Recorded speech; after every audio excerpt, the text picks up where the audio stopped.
నమస్తే, నేను మీ తరుణి. ముందుగా వార్తలోని ముఖ్య అంశాలు.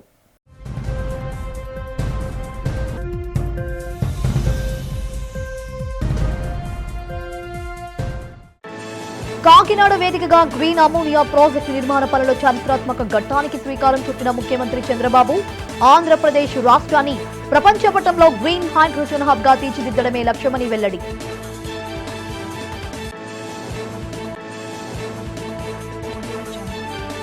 అనకాపల్లి జిల్లా గిట్టివాడ శివారు అణుకు గిరిజన గ్రామంలో పర్యటించి గిరిజనులతో సంక్రాంతి వేడుకలు జరుపుకున్న హోంమంత్రి అనిత. తమ గ్రామాలను అభివృద్ధి చేసిన అనితకు కృతజ్ఞతలు తెలిపిన గిరిజనులు.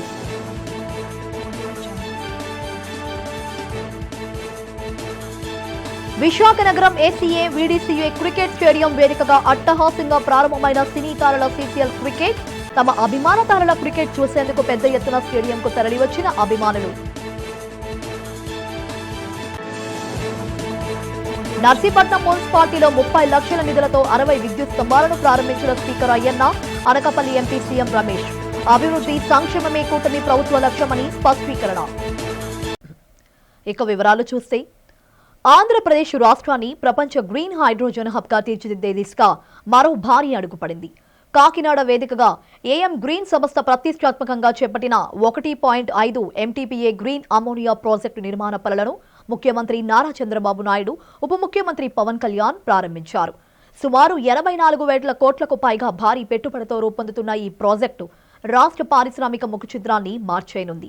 ఈ సందర్భంగా ముఖ్యమంత్రి చంద్రబాబు మాట్లాడుతూ ఏపీ మైలురాయిని అధిగమించిందని ఆనందం వ్యక్తం చేశారు. 2024 అక్టోబర్లో తాము తెచ్చిన స్వచ్ఛ ఇంధన విధానానికి ఇది నిదర్శనమన్నారు. నేడు కాకినాడలో ఉత్పత్తి అయ్యే గ్రీన్ అమోనియా జర్మనీ వంటి అంతర్జాతీయ మార్కెట్లకు ఎగుమతి కాబోతుందని, ఇది ఆంధ్రప్రదేశ్ గర్వించదగ్గ విషయమని అన్నారు. ఈ ప్రాజెక్టు ద్వారా వేలాది మంది స్థానిక యువతకు ప్రత్యక్ష, పరోక్ష ఉపాధి అవకాశాలు కల్పిస్తోందని వెల్లడించారు.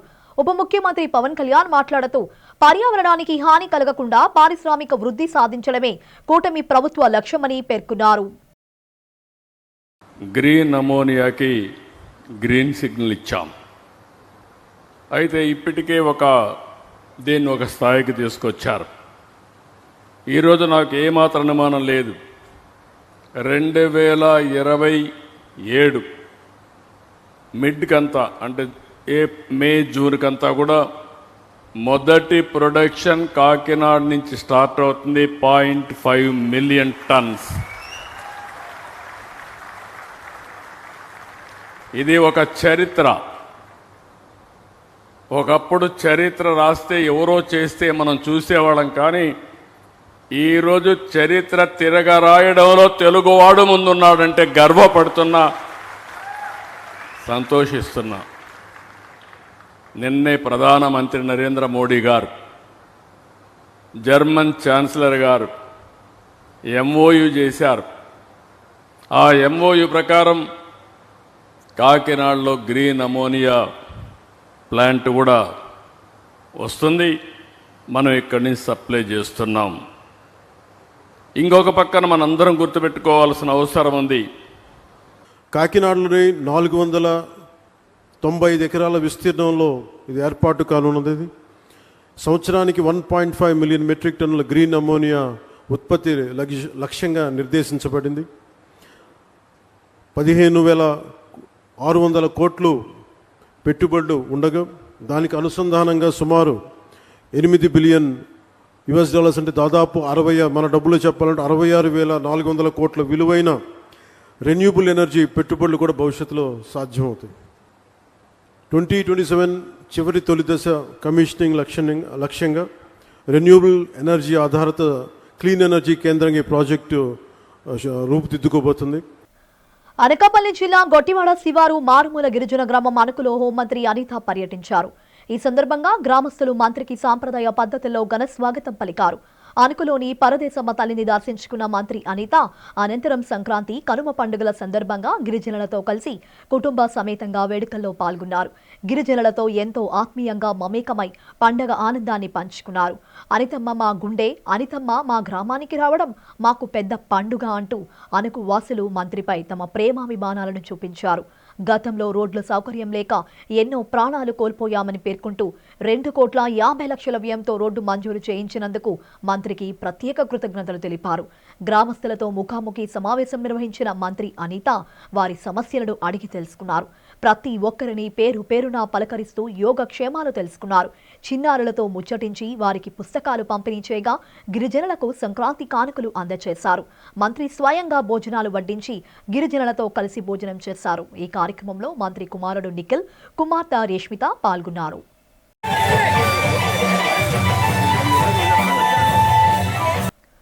విశాఖ నగరంలో సినీ తారలు సందడి చేశారు. సీసీఎల్లో భాగంగా ఏసీఏ వీడీసీఏ స్టేడియం వేదికగా జరిగిన మ్యాచ్ను చూసేందుకు తమ అభిమాన తారలను కలుసుకునేందుకు అభిమానులు తరలివచ్చారు. దీంతో స్టేడియం పరిసరాల్లో పండగ వాతావరణం నెలకొంది. తెలుగు వారియర్స్, బొజుపరి దబాంగ్ జట్ల మధ్య జరిగిన ఈ ఆసక్తికర పోరులో టాలీవుడ్ స్టార్లు ఆశించిన స్థాయిలో రాణించలేకపోయారు. టాస్ గెలిచి బౌలింగ్ ఎంచుకున్న తెలుగు వారియర్స్ ప్రత్యర్థిని కట్టడి చేసే ప్రయత్నం చేసింది. మొదట బ్యాటింగ్ చేసిన భోజ్పురి జట్టు నిర్ణీత 20 ఓవర్లలో 8 వికెట్ల నష్టానికి 155 పరుగులు చేసింది. అనంతరం 156 పరుగులు ఉన్న లక్ష్యంతో బరిలోకి దిగిన తెలుగు వారియర్స్ ఛేదనలో తడబడింది. వినయ్, సుధీర్ బాబు మోస్తారు స్కోర్తో పర్వాలేదనిపించినా మిగిలిన వారు విఫలమవడంతో జట్టు 18.1 ఓవర్లలోనే ఆలౌట్ అయింది. ఫలితం ఎలా ఉన్నా తమ అభిమాన హీరోలను చూసి వైజాగ్ వాసులు మురిసిపోయారు. అంతకుముందు జరిగిన పంజాబ్ కర్ణాటక మ్యాచ్లో కర్ణాటక జట్టు విజయం సాధించింది. ఈ సందర్భంగా సినీ క్రీడాకారులు మీడియాతో మాట్లాడారు. చాలా సీజన్స్ ఆడాం కానీ ఇంప్రూవ్మెంట్ అంటారు ఏం లేదు. మధ్యలో ఫార్మాట్ చేంజ్ చేశారు. మళ్ళీ back to T20 which we are very happy. ఎందుకంటే T10 కొంచెం అల్లరల్లరిగా ఉండే, ఎవరికి కొంచెం అర్థం కాలేదు అనిపించింది. అండ్ ఆడియన్స్లో కూడా చాలామంది చెప్పారు.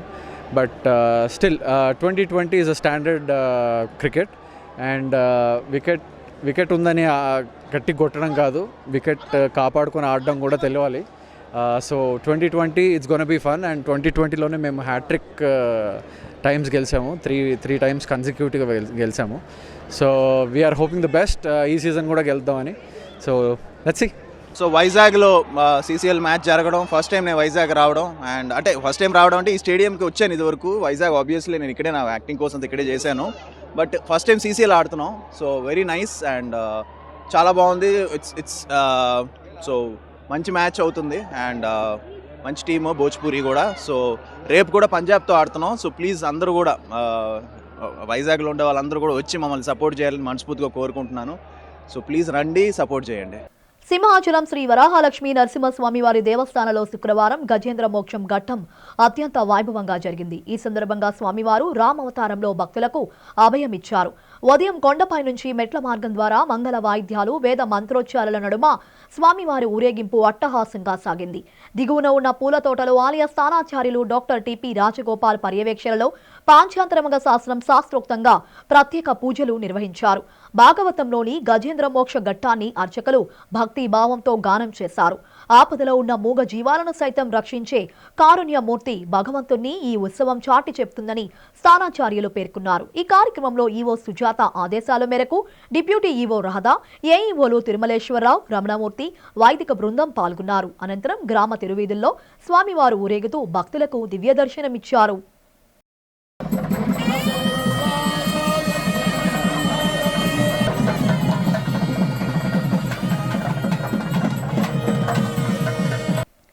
రాజకీయ కక్షలతో దళితులపై దాడులు చేయడం దుర్మార్గమని, సాల్మాన్ హత్యకు కారకులైన వారిని కఠినంగా శిక్షించాలని మాజీ ఎమ్మెల్యే కాసు మహేశ్వరరెడ్డి, మాజీ మంత్రి మెరుగు నాగార్జున డిమాండ్ చేశారు. ఈ సందర్భంగా గుంటూరు ప్రభుత్వ ఆసుపత్రి మార్చరీ వద్ద సాల్మాన్ కుటుంబ సభ్యులను వారు పరామర్శించారు. ఈ సందర్భంగా కాసు మహేశ్వరరెడ్డి మాట్లాడుతూ తీవ్ర గాయాలతో అపస్మారక స్థితిలో ఉన్న సాల్మాన్ పైనే పోలీసులు కేసు నమోదు చేయడం అన్యాయమన్నారు. బాధ్యతారాహిత్యంగా వ్యవహరించిన పిడుగురాల సీఐ ఎస్ఐలను తక్షణమే సస్పెండ్ చేయాలన్నారు. పిన్నెల్లి గ్రామంలో 300 కుటుంబాలను 20 నెలలుగా ఊళ్ళోకి రానియకుండా బహిష్కరించారు. ప్రభుత్వం వెంటనే పీసీ కమిటీలు వేసి వారిని గ్రామానికి రప్పించాలి. రెడ్ బుక్ పాలన, కూటమి ప్రభుత్వ అభివృద్ధిని వదిలేసి రెడ్ బుక్ రాజ్యాంగాన్ని అమలు చేస్తూ దళితులు, బీసీలు, ముస్లింలను వేధిస్తోంది. బాధితులకు న్యాయం జరగకుంటే భవిష్యత్తులో సిబిసిఐడి విచారణ జరిపిస్తాం.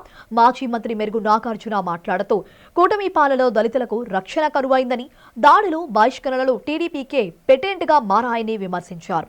సాల్మాన్ అంత్యక్రియలను సైతం అడ్డుకోవడం అమానుషమని, బాధిత కుటుంబానికి ప్రభుత్వం తక్షణమే ఎక్స్ గ్రేషియా ప్రకటించాలని డిమాండ్ చేశారు.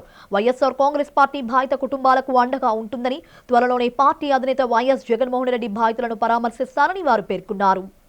జగన్మోహన్ రెడ్డి గారు ముఖ్యమంత్రిగా ఉన్నప్పుడు అంబేద్కర్ గారు రాసిన రాజ్యాంగాన్ని పాటిస్తూ పాలన సాగితే ఈరోజు చంద్రబాబు నాయుడు గారు మురిసిపోతూ ఆయన కొడుకు లోకేష్ గారు రాసుకున్న రెడ్ బుక్ రాజ్యాంగాన్ని పాటిస్తున్నాడు ఆంధ్ర రాష్ట్రంలో. గురజాల్లో ఏం జరుగుతుందయా 18 నెలలు అంటే ఒక రాజకీయ హత్య పిన్నెల్లిలో 7 ప్రభుత్వ హత్యలు పిడుగురాళ్ల దాచేపల్లిలో. గవర్నమెంట్ వచ్చిన వెంటనే గతంలో మేమేమో శుద్ధి చేసిన కృష్ణా నీళ్లు ఇవ్వడానికి 200-300 కోట్లతో నియోజకవర్గంలో ప్రాజెక్టు తీసుకొచ్చి పిడుగురాళ్లలో నీళ్లు కూడా ఇచ్చాం. కృష్ణా నీళ్లు, శుద్ధి చేసిన కృష్ణా నీళ్లు భారతదేశంలో స్వతంత్రం వచ్చిన తర్వాత మొట్టమొదటిసారి. కానీ తెలుగుదేశం వచ్చినాక ఏం చేశారు? ఆ నీళ్లు ఇవ్వలేక చేతగాక కలుషిత నీళ్లు ఇస్తే డయేరియాతో, బాబు క్యాన్సర్ గుండెపోటో కాదు, నీళ్లు దాగి డయేరియాతో పాపం పిడుగురాళ్లలో 5-6 దాచేపల్లి 2 చచ్చిపోయారు. దిక్కులేదు వాళ్ళకి. ఇప్పటి వరకు ఎక్స్గ్రేషియా కూడా ఇవ్వలే ఈ చెత్త ప్రభుత్వం. పట్టణంలోని ఆర్యవైశ్య సంఘం, ఆర్యవైశ్య యోజన సంఘం ఆధ్వర్యంలో నిర్వహించిన సంక్రాంతి సంబరాలు అంబరాన్నంటాయి. ఈ వేడుకల్లో విజయవాడ ఎంపీ కేసినేని విశ్వనాథ్, స్థానిక MLA Sriram Rajagopal, KDCC bank chairman Nettem Raghuram, Madiga corporation chairman Undavalli Sridevi తదితరులు పాల్గొన్నారు. వేడుకల్లో భాగంగా విద్యార్థులు ప్రదర్శించిన కర్రసాము విన్యాసాలు అందరినీ ఆకట్టుకున్నాయి. స్వయంగా ఎమ్మెల్యే శ్రీరామ్ రాజగోపాల్ కర్రసాము చేసి అందరినీ ఉత్సాహపరిచారు. ఎమ్మెల్యే విన్యాసాలను చూసి ఎంపీ చిన్ని అభినందించారు. రాబోయే విజయవాడ ఉత్సవంలో కూడా ఎమ్మెల్యే ఈ ప్రదర్శన ఇవ్వాలని ఆయన కోరారు.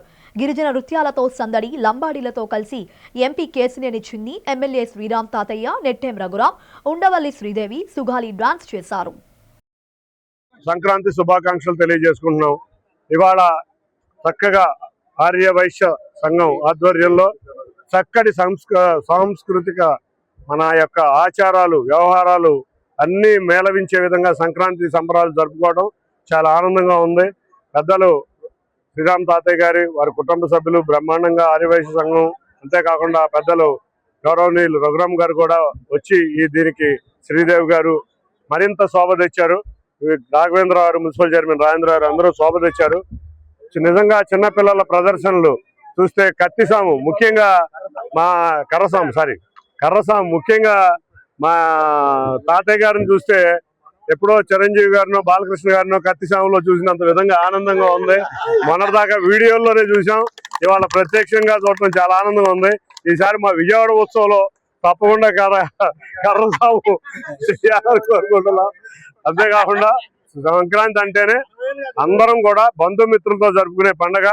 చూస్తే ఇవాళ రాష్ట్రం అంతా కూడా పండగ వాతావరణం నెలకొని ఉంది. అందరూ కూడా బంధుమిత్రుల దగ్గరికి ఎక్కడెక్కడ ఉన్నా వచ్చి ఇక్కడ గడిపి సంక్రాంతి వారిని మన గౌరవ ముఖ్యమంత్రి వర్యులు కూడా 4 రోజులు వారి గ్రామానికి వెళ్ళి ఇంత బిజీ షెడ్యూల్లో రెస్ట్ తీసుకుని మళ్ళీ రీఛార్జ్ అయ్యి వచ్చి మళ్ళీ రాష్ట్రాన్ని పరిగెత్తే విధంగా ఉండబోతున్నారు. కోనసీమ సాంప్రదాయాలకు, ఆచారాలకు నిలువుటద్దం జగన్న తోట ప్రబల తీర్థమని రాష్ట్ర కార్మిక, ఉపాధి శాఖ మంత్రి వాసంశెట్టి సుభాష్, బీజేపీ రాష్ట్ర అధ్యక్షుడు పీవీఎన్ మాధవ్ కొనియాడారు.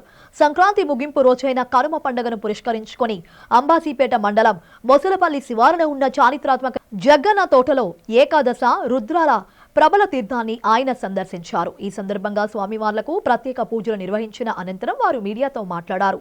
ఏళ్ల చరిత్ర కలిగిన జగ్గన్న తోట తీర్థం కోనసీమ ప్రజల ఐక్యతకు, భక్తికి నిదర్శనమని పేర్కొన్నారు.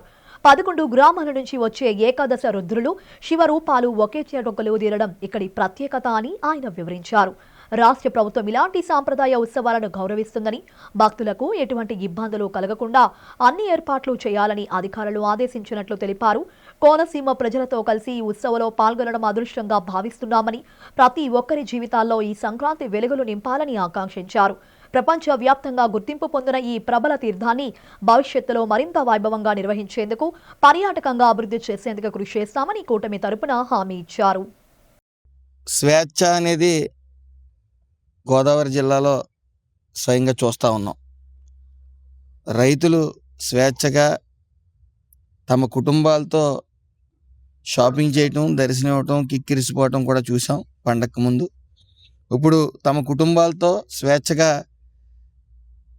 ఈ సంక్రాంతి ఉత్సవాలు, ఎప్పుడూ లేని విధంగా సంక్రాంతి ఉత్సవాలు ప్రతి కాన్స్టిట్యున్సీలోని పెట్టడం జరిగింది.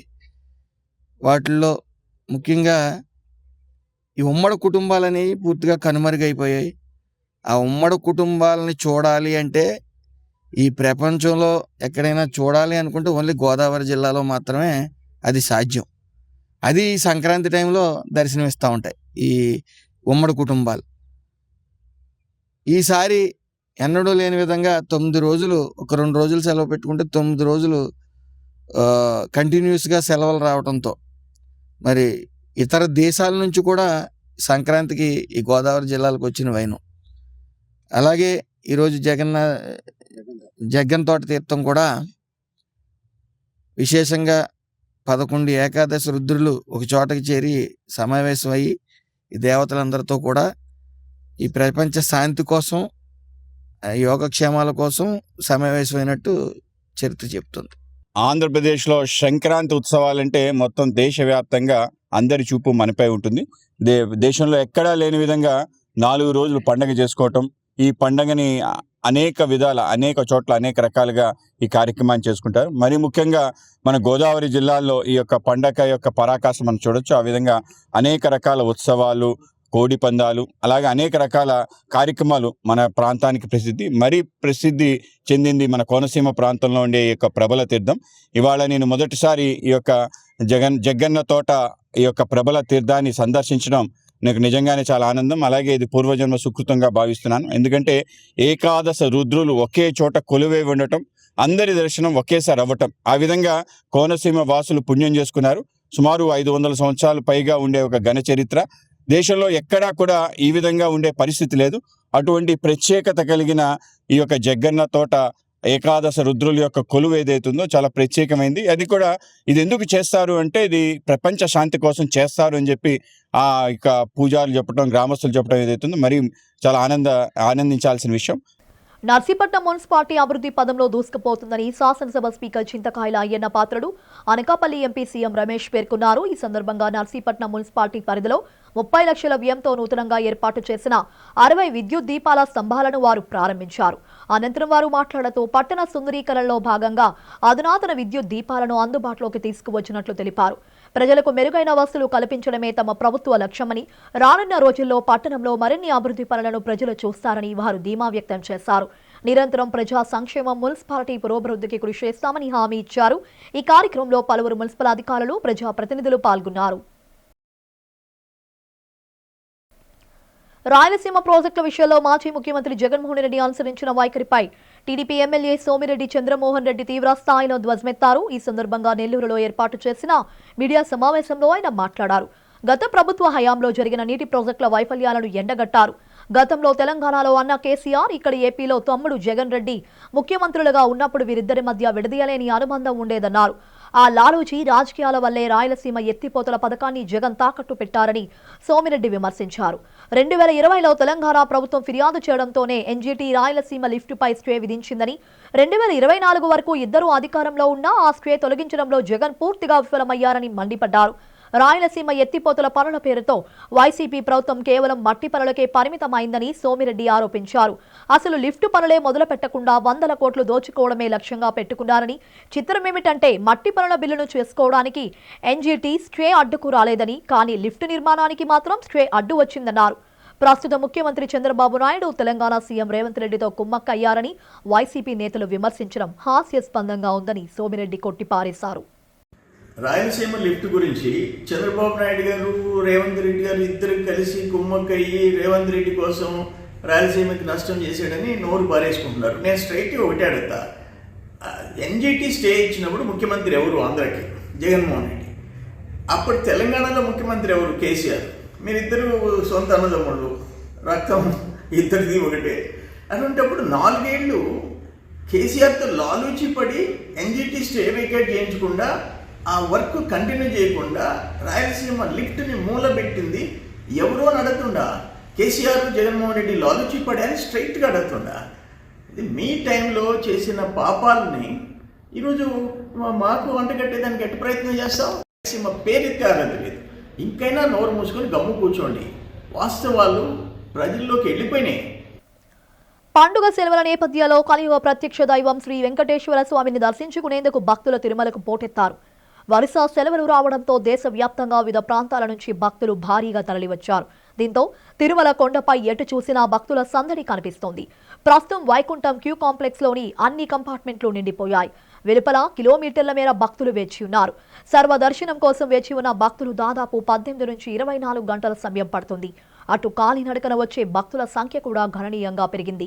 భక్తుల రద్దీని దృష్టిలో ఉంచుకొని తిరుమల తిరుపతి దేవస్థానం ప్రత్యేక చర్యలు చేపట్టింది. క్యూ లైన్లో వేచి ఉన్న భక్తులకు నిరంతరాయంగా పాలు, తాగునీరు మరియు అన్న ప్రసాదాలను పంపిణీ చేస్తున్నారు. భక్తులు ఓపికతో సహకరించి స్వామివారిని దర్శించుకోవాలని టీటీడీ విజ్ఞప్తి చేసింది. విజయవాడ పశ్చిమ నియోజకవర్గంలో ముస్లిం మైనారిటీల సమస్యల పరిష్కారమే ధ్యేయంగా ఎంపీ కేసినేని శివనాథ్ చిన్ని క్షేత్రస్థాయిలో పర్యటించారు. విద్యాధరపురంలోని షాదీఖానా మరియు ఈద్గా ప్రాంగణాన్ని సందర్శించి అక్కడి స్థితిగతులను ఎంపీ స్వయంగా పరిశీలించారు. ఈద్గా కమిటీ ఆహ్వానం మేరకు విద్యాధరపురం చేరుకున్న ఎంపీ కేసినేని శివనాథ్కు కమిటీ సభ్యులు ఘన స్వాగతం పలికారు. ఈ సందర్భంగా షాదీఖానా ఆధునీకరణ, బరిహల్ గ్రౌండ్ కొరత వంటి దీర్ఘకాలిక సమస్యలను ఎంపీ దృష్టికి తీసుకువచ్చారు. దీనిపై సానుకూలంగా స్పందించిన ఎంపీ త్వరితగతిన సమస్యల పరిష్కారానికి చర్యలు చేపడతామని హామీ ఇచ్చారు. ఈ సందర్భంగా ఆయన మాట్లాడుతూ వక్ఫ్ బోర్డు ఉన్నతాధికారులతో మాట్లాడి ప్రత్యేక నిధులు మంజూరు చేయిస్తామని వెల్లడించారు. అవసరమైన పక్షంలో ఎంపీ నిధుల నుంచి కూడా అభివృద్ధి పనులకు కేటాయింపులు చేస్తామని స్పష్టం చేశారు. పశ్చిమ నియోజకవర్గంలోని అన్ని మస్తుల కమిటీలను సమన్వయం చేసుకుంటూ రాజకీయాలకు తావు లేకుండా అభివృద్ధిని ముందుకు తీసుకెళ్తామని ఎంపీ చిన్ని పేర్కొన్నారు. కుమ్మర్పాలెం మసీద్ దగ్గరకు వచ్చి గత వారం వాళ్ళందరూ వచ్చి నన్ను రమ్మంటాం, వచ్చి ఇక్కడ పరిస్థితులను పరిశీలించడం చేయడం జరిగింది. నిజంగా మసీదు వారు సొంత డబ్బులతో వాళ్ళు ఖర్చు పెట్టుకుని బరియల్ గ్రౌండ్ కానీ, షాదీఖానా కానీ, మసీదును కానీ నిర్మించుకోవడం జరిగింది. గత 25 సంవత్సరాల నుంచి వారి ఆధీనంలో ఇక్కడ కార్యక్రమాలు జరుగుతున్నాయి. ఇక్కడికి వచ్చి చూస్తే మసీదు కూడా నీళ్లు కారటం, అంతేకాకుండా షాదీఖానాలో కొంచెం పరిస్థితులు కూడా బాగాలేదు. కొన్ని మ్యారేజీలు జరుపుకోవడానికి కొన్ని వసతులు కల్పించాలి. బరియల్ గ్రౌండ్లో కూడా కొంచెం హైట్ లేపాలి. ఇవన్నింటినీ వాళ్ళ కమిటీ వారితో పరిశీలించి ఈ పనులన్నీ అతి త్వరలో ప్రభుత్వం తరపున కానీ, లేకపోతే నేను కానీ, లేకపోతే ఇంకెవరన్నా ఉంటే వాళ్ళందరినీ కలుపుకుని ఈ సమస్యలను పరిష్కరించే విధంగా ముందుకు వెళ్తాం. కమిటీ వారు ఒకటే కోరారు, కమిటీ మేము 2 మసీదుల తరపున కమిటీ ఉన్నది, ఆ కమిటీయే ఇన్ని సంవత్సరాలు మేము రన్ చేస్తున్నాం. మాకు గనక మీరు కమిటీ మాకు గనక మళ్ళీ ఇక్కడ ఒక షాదీఖానాకు ఒక కమిటీ వేస్తే ఆ డెవలప్మెంట్లో కొంత భాగం మేము కూడా చేస్తామని వాళ్ళు విన్నవించుకోవడం జరిగింది. తప్పకుండా ఈ పరిస్థితులన్నింటినీ కూడా పై అధికారుల దృష్టికి, ప్రభుత్వం దృష్టికి తీసుకెళ్ళి ఇక్కడ న్యాయం జరిగే విధంగా చేస్తాం. అంతేకాకుండా నేను నా సొంతంగా ఏం చేయాలో కూడా త్వరలో మరొకసారి 22, 23వ తారీఖు కూర్చుని రాష్ట్రంలోని కూటమి ప్రభుత్వం ఆంధ్రప్రదేశ్ను అదానీ ప్రదేశ్గా మారుస్తోందని ప్రత్యేక హోదా, విభజన హామీల సాధన సమితి అధ్యక్షులు చలసాని శ్రీనివాసరావు మండిపడ్డారు. విజయఫ్ ప్రెస్ క్లబ్లో జరిగిన మీడియా సమావేశంలో ఆయన మాట్లాడారు. రాష్ట్రానికి మోడీ సర్కార్ తీరని అన్యాయం చేసిందని విమర్శించారు. రాష్ట్రానికి ప్రత్యేక హోదా, విభజన హామీలను సాధించడంలో రాష్ట్రంలోని అన్ని రాజకీయ పార్టీల నేతలు విఫలమయ్యారని దుయ్యబట్టారు. మన రాష్ట్ర రాజకీయ నాయకులను ఆంధ్రప్రదేశ్ దోహులుగా అభివర్ణించారు. రాష్ట్ర ప్రయోజనాలు, హక్కుల పరిరక్షణలో నేతలు రాజీ పడకుండా కేంద్రంతో పోరాడాలని శ్రీనివాస్ కోరారు. సిపిఎం నేత కార్పొరేటర్ డాక్టర్ గంగారావు మాట్లాడుతూ ప్రభుత్వాన్ని ప్రశ్నించే వారిపై పీడీ యాక్ట్ కేసును పెట్టడాన్ని ఖండించారు. ప్రజా సమస్యలపై పోరాడే అప్పలరాజును తక్షణమే విడుదల చేయాలని ప్రభుత్వాన్ని డిమాండ్ చేశారు. ప్రత్యేక హోదాతో వచ్చే రాయితీలు 2027 మార్చి వరకు కొన్ని ఈశాన్య రాష్ట్రాలు ఇంకా కొనసాగుతున్నాయని పదే చెప్తున్నామండి. విభజన హామీలు, హోదా అనేది ముగిసిన చాప్టర్ అనేవాళ్ళు ఆంధ్రాకు పట్టిన శని, దరిద్రం, ద్రోహులు పదే చెప్తున్నాం. రాజకీయ నాయకులు ఇవాళ పెద్దలు చెప్పినట్టు విశాఖపట్నం మీద పడ్డారు ఈ గుజరాతీ మారవాడి వ్యాపారస్తులు కొందరు. విశాఖపట్నం వలస కేంద్రంగా పోయింది అని బాధపడే రోజుల నుంచి ఇవాళ దీన్ని కబ్జా చేయడానికి వచ్చినట్టు వచ్చారు. ఈ దేశం మొత్తం మీద 10th అంటే 10 జీడిపిలో వచ్చే టాప్ 10 సిటీస్లో ఒకటే విశాఖపట్నం. ఈ వాళ్ళు వచ్చి ఉద్ధరించడానికి ముందే ఈ దేశ చరిత్రలో 10th టాప్ 10 టాప్ జీడిపి ఉన్న సిటీలో ఒక సిటీ విశాఖపట్నం. విశాఖపట్నమే కాదు, ఉత్తరాంధ్ర మొత్తంగా కూడా విధ్వంసం కాబోతూ ఉన్నది. ముఖ్యంగా విశాఖపట్నం, అనకాపల్లి జిల్లాల్లో ఉండేటటువంటి ప్రజానీకము, ముఖ్యంగా రైతులు, మత్స్య కార్మికులు బికారులుగా మార్చేటటువంటి విధ్వంసకర దాడి రాష్ట్ర కూటమి ప్రభుత్వం సాగిస్తూ ఉన్నది. అందులో భాగంగానే నక్కపల్లి మండలం, రాంబిల్లి మండలం, అచ్యుతాపురం మండలం, అలాగే ఎస్రాయవరం, ఈరోజు ఆ 4-5 మండలాల్లో పూర్తిగా రైతుల దగ్గర నుంచి భూములన్నింటినీ బలవంతంగా సేకరణ చేసి మెట్టల్కి, బడా కార్పొరేట్ సంస్థలకి, ఫార్మా కెమికల్ కంపెనీలకి, విషాన్ని వెదజల్లేటటువంటి ప్రమాదకరమైనటువంటి కంపెనీలన్నిటికీ దోచిపెట్టేటటువంటి కిరాతకమైనటువంటి చర్యకి రాష్ట్ర కూటమి ప్రభుత్వం పాల్పడుతూ ఉన్నది. అనంతపురం నగరం ప్రస్తుతం శాంతి భద్రతలు కరువై దండుపాలెంను తలపిస్తోందని వైఎస్ఆర్సీపీ జిల్లా అధ్యక్షుడు మాజీ ఎమ్మెల్యే అనంత వెంకట్రామిరెడ్డి విమర్శించారు. పార్టీ కార్యాలయంలో మీడియాతో మాట్లాడారు. కూటమి ప్రభుత్వం అధికారంలోకి వచ్చాక స్థానిక ఎమ్మెల్యే దగ్గుపాటి వెంకటేశ్వర ప్రసాద్ ఒక ముఠాని ఏర్పాటు చేసుకుని అరాచకాలకు పాల్పడుతున్నారని ఆరోపించారు. నగరంలో ఖాళీ స్థలం కనిపిస్తే కబ్జా చేయడం, వ్యాపారాల నుంచి కమిషన్లు వసూలు చేయడం నిత్యకృత్యమైందని మండిపడ్డారు. చివరికి ఇల్లు కట్టాలన్నా, షోరూం పెట్టాలన్నా ఎమ్మెల్యే అనుమతి తప్పనిసరి అనేలా పరిస్థితులు దిగజారాయని ఆవేదన వ్యక్తం చేశారు. టీడీపీ నేతల ఆస్తులకే రక్షణ లేకపోతే సామాన్యుల పరిస్థితి ఏమిటని ప్రశ్నించారు. చంద్రబాబు, లోకేష్ ఆశీస్సులతోనే ఈ దోపిడీ జరుగుతోందని, పోలీసుల సైతం నిందితులపై కేసులు నమోదు చేయకుండా భయపడుతున్నారని ధ్వజమెత్తారు.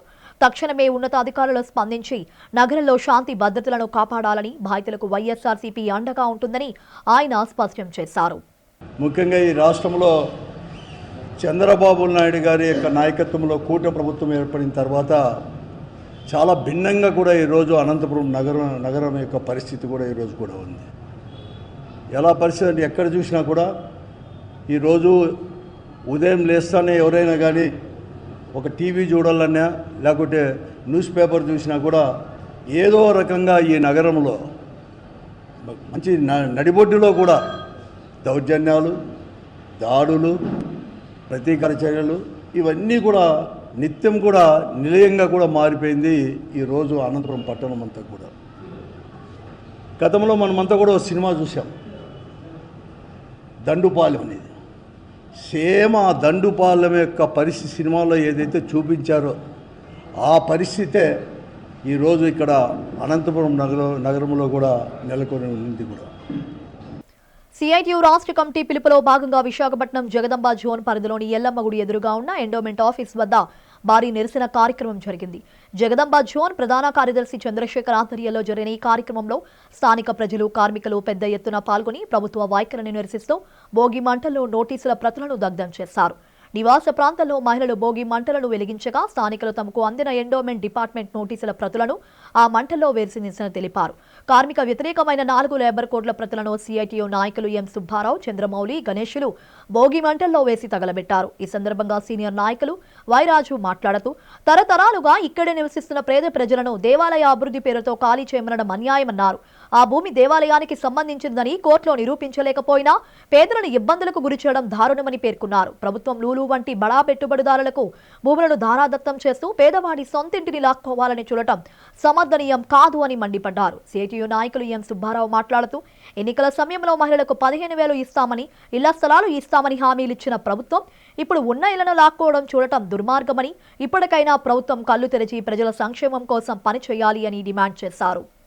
ఎండోమెంట్ డిపార్ట్మెంటు ఎల్లమ్మ తోట ప్రజలకి ఇచ్చిన నోటీసులు ఏవైతే ఉన్నాయో ఈ ప్రాంతం అంతా ఇది అమ్మవారి మాన్యం అని ఈ ప్రాంతం అంతా ఖాళీ చేయాలని నోటీస్ ఇచ్చి దాదాపు సంవత్సరాలు గడిచిపోతున్నాయి. అయినా సరే కోర్టు వారి దగ్గర సరైన సాక్ష్యం పెట్టకుండా ప్రజల్ని తీవ్ర ఇబ్బంది పెడుతున్న ఎండోమెంట్ డిపార్ట్మెంట్ ఒక దుర్మార్గాన్ని సిఐటి ఈరోజు ఖండిస్తుంది. తాతలు ముత్తాతల కాలం నుంచి నివాసం ఉంటున్న ఈ ప్రజల్ని ఈ రకంగా ఇబ్బంది పెట్టడం ఎండోమెంట్ డిపార్ట్మెంట్కి సరికాదు. అలాగే మన చంద్రబాబు నాయుడు గారు ఎన్నికల ముందు అనేక హామీలు ఇచ్చారు. ఇక్కడున్న సమస్యని పరిష్కారం చేస్తామని చెప్పారు. కానీ ఎక్కడ కూడా పరిష్కారం చేసే దిశగా మన చంద్రబాబు నాయుడు ప్రభుత్వం పనిచేయటం లేదు. ఎమ్మెల్యే గారు అధికారంలోకి వచ్చిన తర్వాత ఒకే ఒక్కసారి అసెంబ్లీలో ఆయన మాట్లాడడం జరిగింది. ఎల్లమ్మ తోట ప్రజల మీద వేసిన కేసులు విత్డ్రా చేసుకోవాలనేసి ఆ రోజు అసెంబ్లీలో చెప్పారు. కానీ ఇప్పటి వరకు దాని మీద ఎటువంటి చర్య తీసుకోలేదు. వేలాది రూపాయలు ఖర్చు పెట్టి పిల్లల చదువులకి వాటికి దాచుకున్న డబ్బులు కోర్టుకు దారిపోసి వీళ్ళంతా కూడా అనేక ఇబ్బందులు పడుతున్నారు. ప్రపంచంలో కొనసాగుతున్న యుద్ధాలు వెంటనే ఆగాలని ప్రజాశాంతి పార్టీ అధ్యక్షులు డాక్టర్ కేఏ పాల్ పిలుపునిచ్చారు.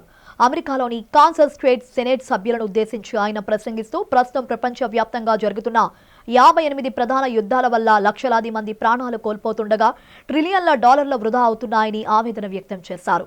యుద్ధాల నిర్మూలనతోనే శాశ్వత శాంతి సాధ్యమని పేర్కొంటూ ప్రత్యేక ప్రార్థనలు చేశారు. భారత్ అమెరికా సంబంధాలు మరింత బలోపేతం కావాలని, ప్రపంచ శాంతి సమృద్ధి కోసం ఇరు దేశాలు కలిసి నాయకత్వం వహించాలని డాక్టర్ పాల్ సూచించారు. ప్రజాస్వామ్య విలువలు, మానవ హక్కుల పరిరక్షణలో భారత్ అమెరికా కీలక పాత్ర పోషించగలవని ఆయన అభిప్రాయపడ్డారు. No matter we have different political parties, but Lord, we all love you, the Creator, and we all love you, Jesus, and we all love this nation, the United States, and the nations of the world. Bulletin ముగించే ముందు headlines మరోసారి.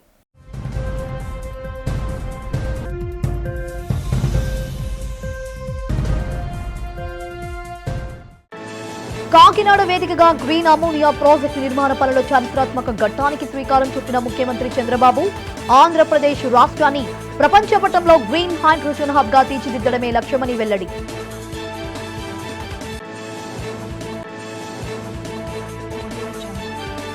అనకాపల్లి జిల్లా గిట్టివాడ శివారు అణుకు గిరిజన గ్రామంలో పర్యటించి గిరిజనులతో సంక్రాంతి వేడుకలు జరుపుకున్న హోంమంత్రి అనిత. తమ గ్రామాలను అభివృద్ధి చేసిన అనితకు కృతజ్ఞతలు తెలిపిన గిరిజనులు.